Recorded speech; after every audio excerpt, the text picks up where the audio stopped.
93,4 BFM Radio Musik Indonesia. BFM Mania balik lagi di talk show Inspirasi dan Mandiri, sesi bincang sehat kita pagi ini, dan kita sudah kedatangan narasumber kita Dr. Eko Rusdiantoso, YMKes, Dokter Umum Klinik Pratama Mutiara Bunda, Jakarta.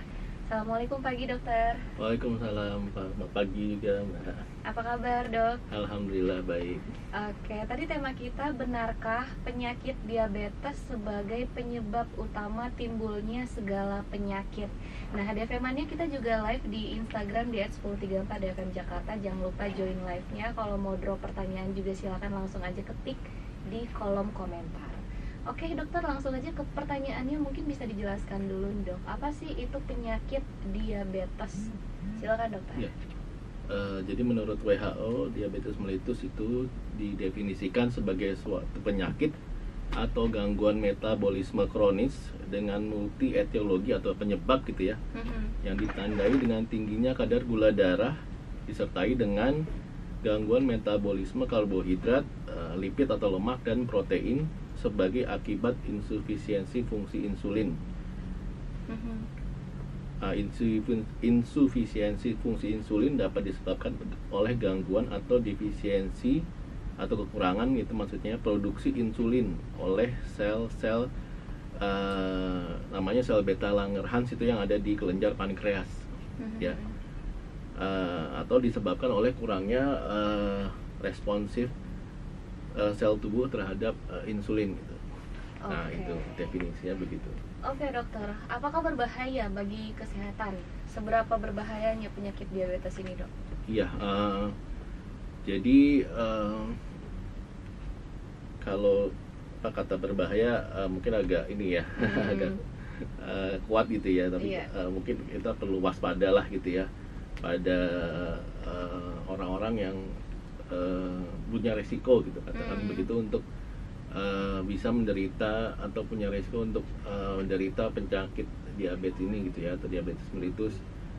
Atau bagi yang sudah terdiagnosis diabetes mellitus juga artinya walaupun sudah terdiagnosis begitu, tapi tetap jangan sampai kecil hati lah, katakan gitu ya, jangan, tetap semangat, tetap positif, berpikiran positif atau positive thinking gitu ya, sehingga penyakit yang diderita itu tidak menjadi makin berat atau makin parah gitu ya. Dan bisa di maintain gitu, teratasi lah kita katakan gitu. Oke dokter, ini kan diabetes berhubungan sama insulin, gula darah. Kira-kira seperti apa sih dok gejala yang umum menunjukkan seseorang itu terkena diabetes? Ya, gejala yang umum itu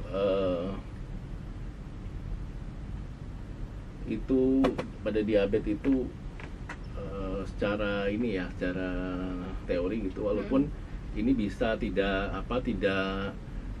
semuanya ada gitu ya, yang pada orang yang menderita penyakit diabetes ini. Tapi secara umum itu biasanya penderita diabetes ini atau pasien diabetes itu mempunyai gejala-gejala seperti sering buang air kecil gitu ya, terus kemudian sering merasa haus gitu. Kemudian banyak makan, walaupun makannya itu untuk orang-orang yang tidak menderita penyakit diabetes ini tergolong atau termasuk cukup gitu ya, tapi orang yang penderita diabetes ini dengan porsi yang seperti itu dia masih merasa kurang gitu ya, ada rasa lapar gitu. Bukan hobi makan ya, tapi memang karena dia butuh gitu, maksudnya dia merasa kok saya masih belum ini ya, belum cukup nih gitu, seperti itu. Kemudian kalau sudah itu yang biasanya di awal-awal itu dilakukan seperti itu, dan agak lebih lama dikit bisa juga berat badannya itu menurun gitu ya. Terus kemudian gangguan fungsi organ yang lain seperti mata gitu, jadi ada penglihatan yang kabur gitu ya, kemudian rasa kesemutan atau kebas gitu di ujung-ujung jari tangan biasanya gitu. Oke. Gitu. Berarti yang tadi mudah haus, mudah Ya. lapar juga, walaupun sebenarnya untuk orang normal sudah cukup, tapi mungkin Ya. bagi penderita diabetes masih kurang. Itu walaupun semua gejala-gejala tadi tidak semuanya dialami oleh penderita diabetes ya dok ya, Ya. tapi secara teori itu Ya. seperti itu. Oke, dokter Eko, ini aku pernah dengar nih dok, kalau di masyarakat awam itu kan diabetes itu kita seringnya menyebutnya seperti gula kering, gula basah, tapi kan pada intinya di dunia kedokteran diabetes itu ada dua ya dok ya, tipe 1 dan tipe 2. Iya. Itu seperti apa dok penjelasannya? Iya, jadi apa yang dikatakan mungkin di awam ya, di istilah di awam ya, bahwa ini ada yang apa kering, ada yang basah Iya, gitu ya. benar-benar. Iya, itu sebenarnya sih yang kurang tepat lah ya, bisa dikatakan kurang tepat karena kalau di dalam medis sendiri itu yang dikenal adalah diabetes mellitus tipe 1, kemudian diabetes mellitus tipe 2, Iya. dan ada diabetes mellitus yang lain lagi. Itu yang apa banyak belum tahu, mungkin yang agak mungkin nggak banyak orang tahu ada diabetes mellitus karena kehamilan. Jadi karena dia hamil dia apa ya, mempunyai ciri-ciri atau diagnosis orang diabetes mellitus karena hamilnya itu. Oke. Kemudian yang tipe lain, kemudian jadi ada 4 sih itu ya. Oke. Nah kalau yang kering sama basah ini itu karena memang di umum itu, di awam itu banyak pasien-pasien diabetes itu ada yang kelihatan tidak seperti orang diabetes karena kalaupun luka dia gampang sembuh gitu ya, tidak menjadi makin parah lah katakan gitu. Tapi ada yang lebih banyak lagi yang dia luka tapi dia susah untuk sembuh gitu. Nah itu yang bahkan sampai ada yang mungkin kalau pernah tahu, dengar atau bahkan melihat mungkin ya, ada yang sampai kakinya itu bengkak gitu, dan bahkan sampai dibilang kaki diabetes, penyakit diabetes itu, dan bahkan tuh sampai dirawat karena penyakit itu. Nah itu yang mungkin banyak orang bilang itu yang basah, satu lagi yang kering gitu ya. Oke. Dokter Eko, aku juga punya pertanyaan nih. Secara medis, kenapa sih diabetes ini selalu dihubungkan sama luka? Luka yang gampang sembuh atau yang enggak?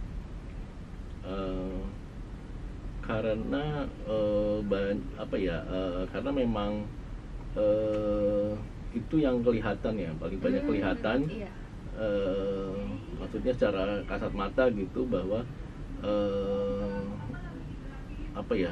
kalau yang sebenarnya ada yang lain-lain juga sih ya, permasalahan diabetes itu tidak hanya luka, tapi yang paling kelihatan itu adalah luka sih gitu ya. Di lukanya dok ya. Dan itu yang itu tadi kenapa sulit sembuh karena kondisi diabetesnya itu, yang harus hati-hati karena itu bisa merembet atau makin parah, sehingga bahkan ada yang kalau di bagian-bagian tubuh itu bisa diamputasi. Nah itu. Oke dokter, tadi aku juga nge-highlight yang dokter bilang faktor risiko untuk diabetes. Ini seperti apa sih orang-orang yang punya faktor risiko lebih tinggi terkena diabetes? Ya. Orang-orang yang seperti apa? Ya, jadi resiko itu bagi orang diabetes itu pertama dari ini ya, dari keturunan lah ya. Itu apakah dari orang tuanya, salah satu orang tuanya, atau bahkan dua-duanya orang tuanya, atau mungkin dari kakek neneknya gitu. Nah itu yang salah satu resikonya. Kemudian dia juga mungkin jarang aktivitas olahraga, mungkin karena kesibukan atau apa gitu ya, atau bahkan memang mungkin ada yang nggak suka olahraga gitu ya. Terus kemudian juga berat badannya yang berlebihan gitu, atau obesitas gitu. Dan sering mengkonsumsi gula gitu ya, artinya yang manis-manis, permen atau minuman manis atau gula gitu ya. Dan kemudian makanan yang seperti kue gitu ya, kue yang manis-manis ya, antara lain itu sih. Oke, berarti yang meningkatkan faktor risiko diabetes itu termasuk faktor genetik ya dok ya, Ya, terus betul. juga pola hidup yang kurang bergerak, Ya, termasuk juga bobot atau berat badan yang berlebih ya, betul. ya dok ya, dan gaya hidup. Oke dokter, tadi kita udah bahas tentang apa itu diabetes, terus juga gejala-gejala dan ciri-cirinya, dan juga faktor risiko yang Ya. berpeluang terkena diabetes. Nah dokter, apakah usia muda itu bisa terkena diabetes, atau mungkin ada usia rata-rata seseorang itu biasanya terkena diabetes? Ya, kalau tadi pertanyaannya apakah bisa usia muda terkena diabetes? Bisa, jawabannya bisa. Bisa ya? Kemudian kalau usia rata-rata saat ini sudah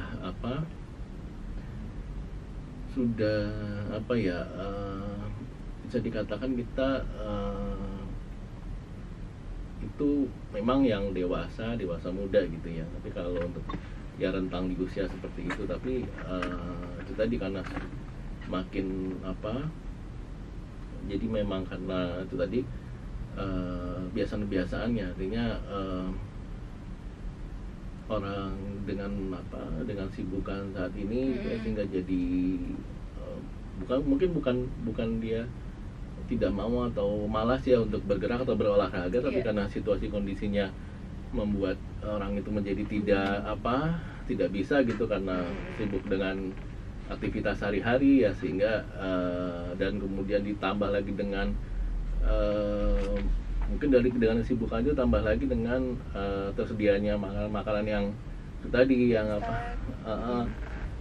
yang beresiko tinggi lah untuk diabetes gitu dah. Jadi walaupun mungkin dia nggak ada faktor genetik katakan gitu, tapi ya dengan yang seperti itu jadi si orang ini jadi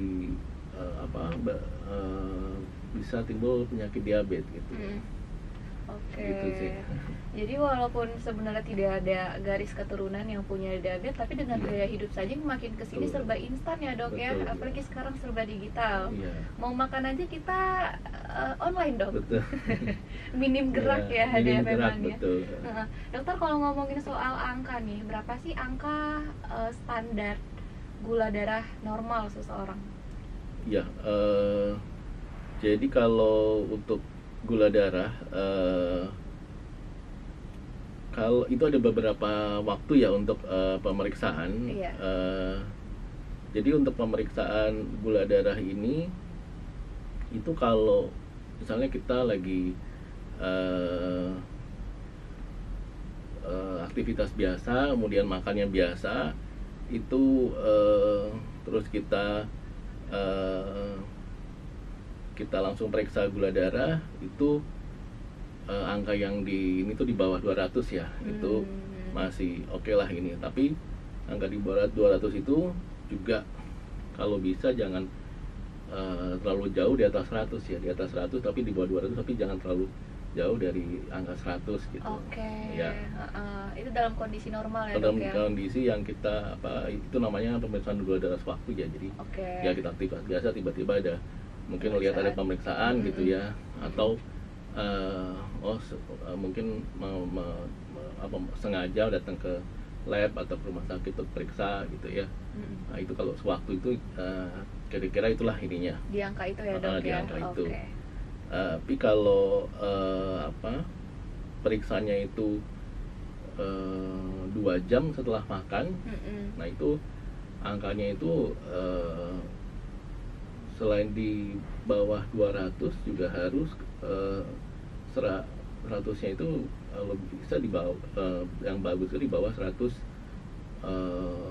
150 di bawah itu gitu ya. Kalau 2 jam di 2 jam setelah makan gitu ya. Oke. Nah, itu kalau gula darah puasa, jadi kita puasa itu kemudian kita cek di lab gitu ya, atau cek dimanapun, kira-kira kita puasa 10 sampai 12 jam itu harus di bawah 100. Oke, berarti pas kita cek pun harus ada indikator yang Betul. kita perhatikan ya dok. Betul. Ya, baik dalam kondisi yang makan normal dan beraktivitas, atau juga yang 2 jam setelah makan, Iya. atau juga saat puasa. Oke dokter, ini berhubungan sama temanya. Apakah benar dok, si diabetes ini merupakan awal dari semua penyakit, penyebab banyak penyakit? Iya. Itu penjelasannya seperti apa dok?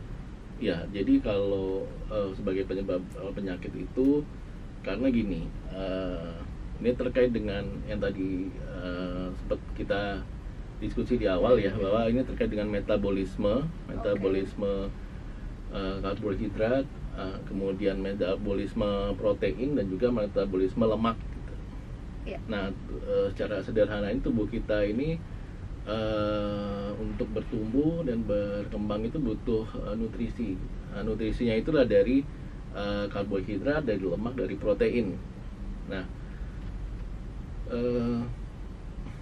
kalau berkembang itu kita cerita di sesi yang lain atau dengan dengan tema yang lain, tapi terkait dengan pertanyaan tadi itu yang bertumbuh. Jadi asupan makanan atau nutrisi yang kita konsumsi, baik makanan maupun minuman, itu kemudian oleh tubuh itu di metabolisme untuk tenaga gitu ya. Iya. Untuk kemudian perbaikan sel-sel.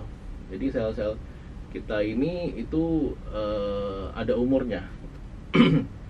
Yang sudah tua itu kemudian udah harus waktunya dihancurkan, itu digantikan oleh yang muda, katakan gitu ya. Sel semua organ gitu tubuh kita.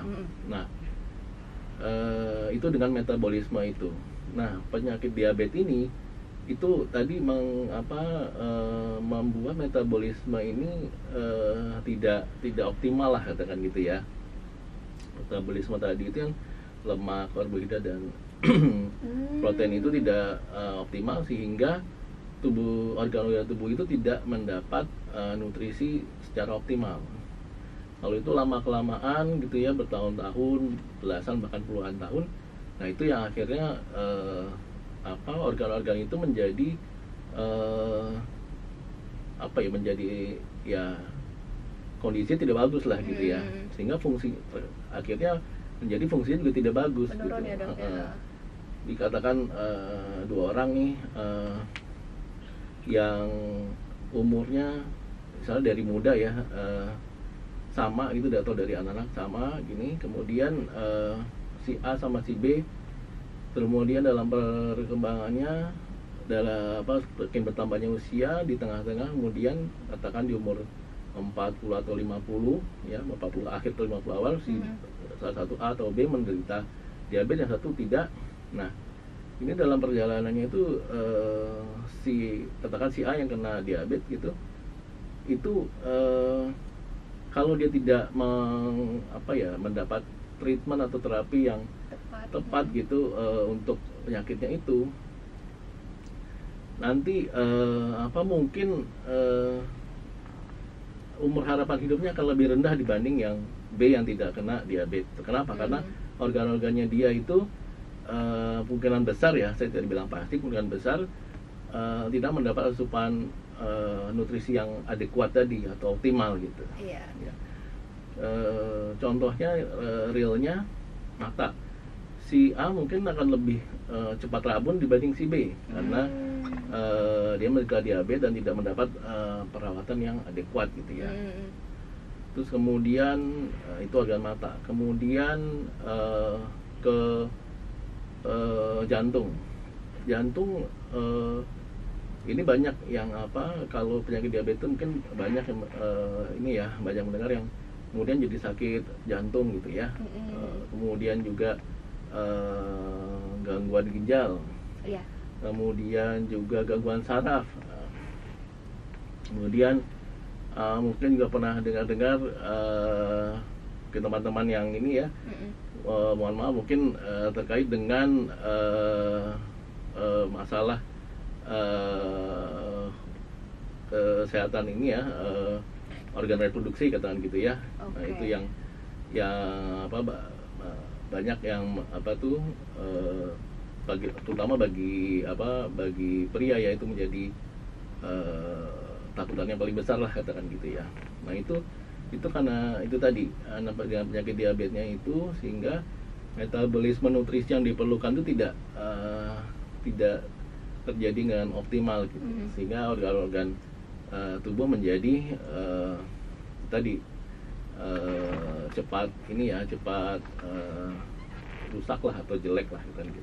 Oke, jadi pada intinya memang diabetes ini berkaitan dengan metabolisme ya, Dok betul. ya. Jadi memang metabolisme yang menurun atau tidak optimal, pertumbuhan dan perkembangan selnya bisa merembet ke organ lain yang mungkin menyebabkan penurunan fungsi organ. Jadi meningkatkan risiko untuk terjangkit penyakit lain ya, Dok ya. Betul, ya. Seperti itu. Oke, Dokter. Terus pengobatannya seperti apa sih yang tepat atau treatment yang tepat untuk penyakit diabetes ini? Ya, jadi untuk penyakit diabetes ini yang paling umum kan ada yang tipe 1 dan tipe 2. Kalau untuk tipe 1 itu karena lebih pada memang masalah di organ pankreas gitu ya, sehingga